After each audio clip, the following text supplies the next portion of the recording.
let Stephanie know how grateful we are to her for enabling us these last months to be with you live and now in person.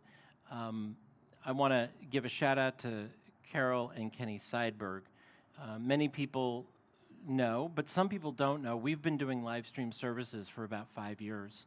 And the tens of thousands of people who have viewed us online is because of their generosity, not only in setting us up with live stream capabilities, but really going above and beyond in the technology that they generously provided to us. And Stephanie started work on our live stream. It's been September, October since we've been here outside. She started working on this yesterday. And was here for probably about 8 hours yesterday, another 3 or 4 hours. Frank also with Stephanie, Josh is here, and Robin Roeder are great partners on the staff, but this would not have been possible without them. Stephanie wanted it to be perfect. I hope for you at home it's been perfect as we can get. And for those of you here, it's been a perfect experience as well. So Stephanie, thank you for getting this congregation through the pandemic, with enabling all of us to pray both here and at home. So, friends, we get to begin, appropriately so, a new book of Torah tonight, Leviticus, Vayikra. You know, I was thinking that if I had been put in charge of anything, including setting up cameras and sound and using our high-def cameras and our iPhones and all of these things that we've been using the last several months, you would have no live stream. It would be very likely that you would have a dead screen, just fade to black, and that's basically what you see, because I suffer from Jewish male manual syndrome, like many other Jewish men. We don't ask for directions, and we never read the manual, because for us, figuring it out without the directions, without the manual, without the instructions is sort of a measure of how neurotic we are. And I think I speak on behalf of all Jewish men of how hard it is for us to take directions basically for anything at all. And I don't say this in a self-deprecating way. I really mean it as a factual analysis of my life as a Jewish male and meeting tens of thousands of Jewish men throughout my career. So you're asking, what does that have to do with Leviticus, with Vayikra? And if you're not asking that, you should be asking that. Rabbi Mason Barkin really brought us such beautiful spiritual closure to Shemot, to Exodus/Shabbat. She shared with us the imagery, but also the symbolic and emotional nature of what it means to have a Mishkan, a place to dwell. Whether that Mishkan is at home, or it's here, or in the wilderness, what it means to have a space where God's Spirit resides, and how each one of us has to bring something to the table in order to have such a place exist. And so I hope to start us on Leviticus by saying the problem with the Mishkan and the reason that we have Vayikra at all is because it did not come with an instruction manual. Here we have this beautiful Mishkan, as Rabbi Mason Barkin mentioned last week, made up of dolphin skins and gold and silver and which the not gopher wood. Thank you very much. The what wood? Acacia wood. Was there gopher wood too? Oh, we do have an acacia tree in the biblical garden. I believe you were right. Anyway, all these beautiful materials. And so Vayikra is the Torah's way, the tradition's way of saying, let's take this thing out for a spin, why don't we? You could argue, one could ask the question and argue why the book of Leviticus exists at all. Literally, it does not fit into the 5 books of Moses. You could go from the end of Shemot right into Bamidbar, into Numbers. Why? The trick, if you will, the hint, is because of the last word of Exodus, Ma'asehem. Exodus ended last week with the word Ma'asehem, their journeys. Numbers begins with the point in time where the Exodus Part 1 ends, that is, everything that takes place at Mount Sinai concludes, and the beginning, the 38-year journey from Mount Sinai to the Promised Land. So again, not just theoretically, literally, because Ma'asehem is sort of a wink-nod trick of saying, let's go on our way. So why is Leviticus there? Why do we need it?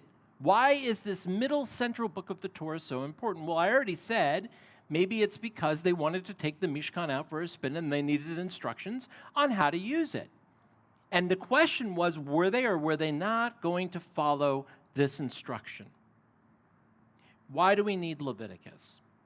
It's as if the Torah literally presses, if you will, symbolically presses a pause button and says, wait a minute. Insert instruction manual on how to use the Mishkan here. But not only that, insert the instruction manual on how to connect with God, on how to be holy, on how to offer korbanot, that is to say, offerings or sacrifices, and literally the word korban means moments of closeness, where we become closer to God, and God, we pray, is drawn closer to us. Instructions for what to do with the Mishkan, instructions for how to ordain the priests and those who will lead and facilitate worship, instructions on how to worship and praise, how to thank and ask God for forgiveness, instructions on how, where, and when to be holy, how, where, and when in the calendar to celebrate our holy days, how, when, and where we should be holy because God is holy, whether it's through charity or whether it is in our behavior to not hate another, to love our neighbor as ourselves, or whether it is through proclaiming liberty throughout the land. Leviticus is the how-to manual, how to be Jewish, how to do Jewish, how to act Jewish, and most of all, how to get closer to God, not in the abstract, but in the way that we commit ourselves, our hearts, our minds, and our spirits to become closer to that spirit, that energy, that force of the universe that binds all of us together. That is why Leviticus exists. Dr. Reuven Kibbelman of Brandeis University, did you ever take a class with Reuven Kibbelman? Posits the following in answering the question why Leviticus is in the middle of the Torah. He says it is easy to get lost in the details of Vayikra without realizing that one is actually being inducted into a theology of ritual.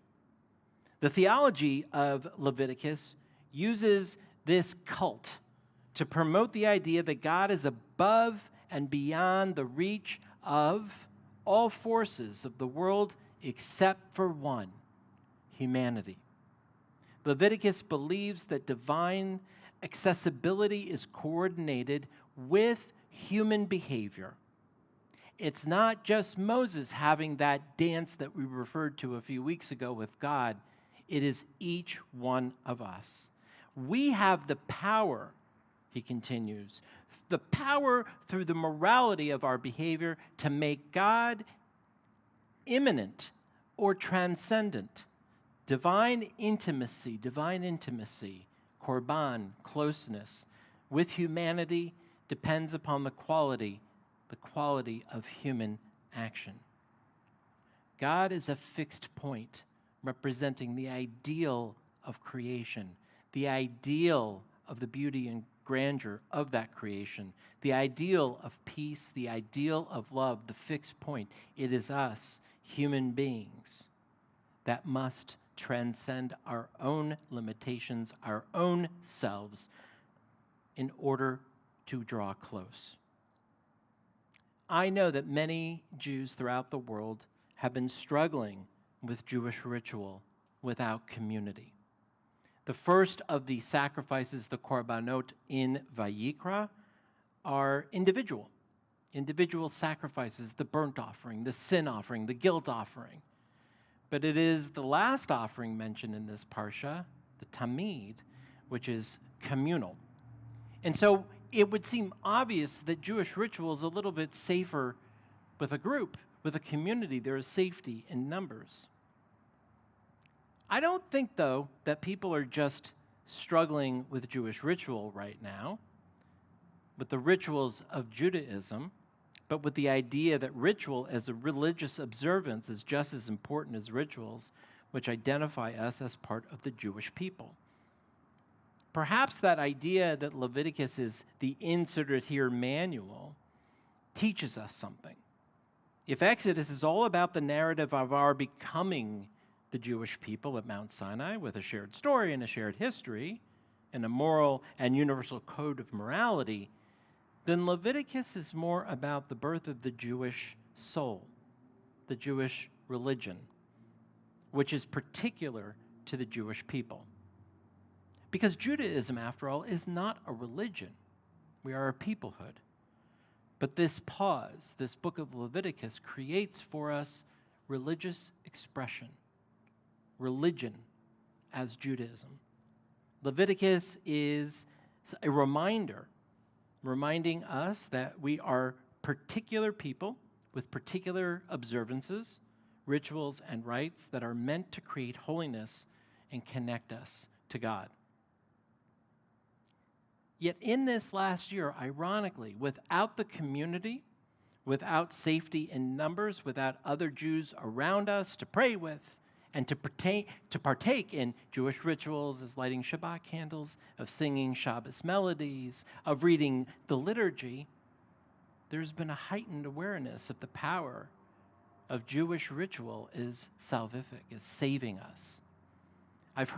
We've heard, from so many congregants over the last year, many saying, for 47 straight weeks I've lit Shabbat candles. For 42 straight weeks I've watched Shabbat services. For the first time ever, I watched High Holy Days from the beginning until the end. For the first time ever, Jews have behaved as Jews on a regular and consistent basis. Again, ironically, at a time of darkness, at a time when it would seem that our prayers and our rituals would be flat, as if God wasn't listening to us. But there's a beauty, a profound power in the idea and ideal of Jewish prayer as saving us from the pain and for the anguish of pressing our own pause buttons to understand that the journey requires moments of transcendence and sanctity, of prayer and of ritual. So I want to give us another exercise. I'm so proud, we're so proud, to be part of not just a Jewish peoplehood congregation, but to be part of a congregation of prayer and of meaning and of value. A congregation that not only respects, but understands that regular ritual and regular prayer of weekly lighting of Shabbat candles and singing and praying with us in services, of learning with us, of studying together, that Jewish religion is a beautiful thing, just as beautiful, if not more beautiful, than being part of Jewish peoplehood. So here's the exercise. As we're about to enter Pesach, Passover, and many of us will be again holding seders in our homes with very small groups. Some of you hopefully will join with me in the Cantor next Saturday night for our Seder, I like to call it the second annual virtual Seder. God willing, there will not be a third annual virtual Seder. I know there won't be a third annual, but there will be a second annual virtual Seder in our homes. And while our inclination typically in normal years is to sort of go through the stuff that maybe we don't even love so much about Pesach, our inclination may be to either just sort of phone it in or do it as a ritual or a series of prayers and readings that may feel mundane or stale and a little lifeless. I'd ask us to turn the prose of the Haggadah into poetry this year, to push ourselves to make the ritual as important, meaningful, and valuable as this past year's rituals have been. To pause from what you would normally do on Pesach, maybe add something new that you'll learn at the Women's Seder on this Sunday with over 100 participants. This is a community that prays and shares and is vulnerable together. Maybe something you've learned at a lunch and learn, or that you've learned at Torah study, to insert here into your Haggadah, where it would normally feel mundane, something new and exciting. What if this year we prepare a Seder that's going to push us? Those of us who may be ambivalent about the ritual, or the ritual of the mundane ritual of the Seder that we may have experienced as kids, to really push ourselves. Those of us who may feel ambivalent about the sharing of the story of becoming a people will need to maybe focus a little bit more attention this year and then expand on the themes and the ideas and the symbols of the Seder plate.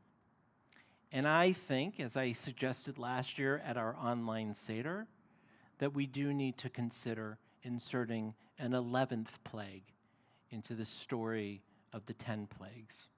I'm not exactly sure what the ritual will be yet. COVID was so new last year, I just sort of spouted out the 11th plague we should add, but I think we need to create a ritual as an example of this plague that we have experienced of COVID-19 and integrate it into our telling of the story and perhaps even onto our Seder plates. So I hope that gives us an explanation. Not as beautiful as the explanation Rabbi Mason Barkin gave us last week of the end of Exodus, but maybe an explanation on the mindset we can have as we enter this strange book of Leviticus, which doesn't seem to fit from Ma'asehim, from the journey to Bamidbar, to the wilderness. We all, perhaps in one way or another, use this pause of the pandemic to reignite ritual in our lives, and I think, in fact, I know we're all so much for the better because of that. And so on this Shabbat, as we consider the beginning of Pesach, let's all pause.